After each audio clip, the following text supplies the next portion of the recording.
They told the world that Africa had no history, no nations, no systems, no resistance.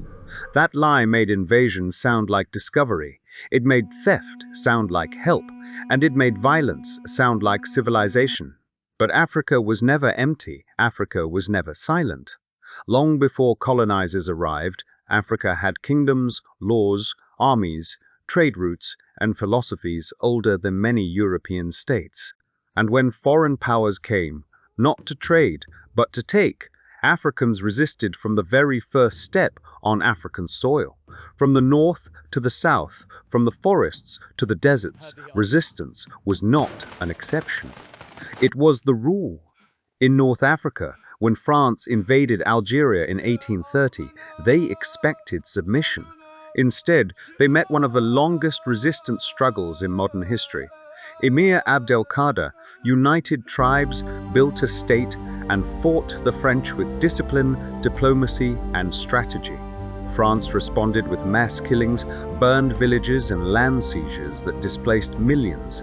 Over 1 million Algerians died during colonial rule. Yet the resistance never stopped, until independence finally came 132 years later. In southern Africa, land was life, and when the British tried to take it, the Zulu kingdom stood its ground. In 1879, at the Battle of Isandlwana, Zulu warriors defeated one of the world's most powerful armies. Europe was shocked. The myth of African weakness cracked, but victory came with a cost. The British returned with greater force, determined to crush what they could not control. In East Africa, resistance took spiritual and collective form. The Maji Maji Rebellion united dozens of ethnic groups against German colonial brutality. Fighters believed that their unity and their cause made them stronger than bullets. Germany answered with starvation warfare. Crops were destroyed, villages were burned, an estimated 300,000 Africans died. The land was silenced, but the spirit of resistance survived.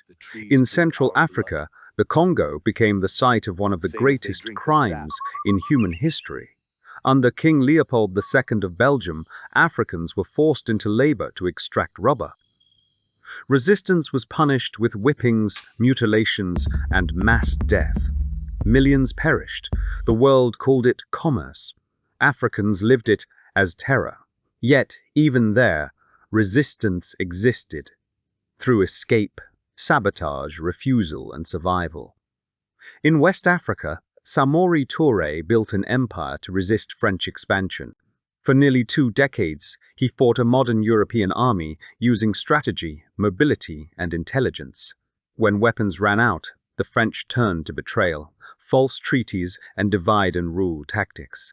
Samori was captured, but his resistance reshaped the region's history. And resistance was never only carried by men. Women stood at the front lines. Women organized boycotts, led revolts, preserved culture, and commanded armies.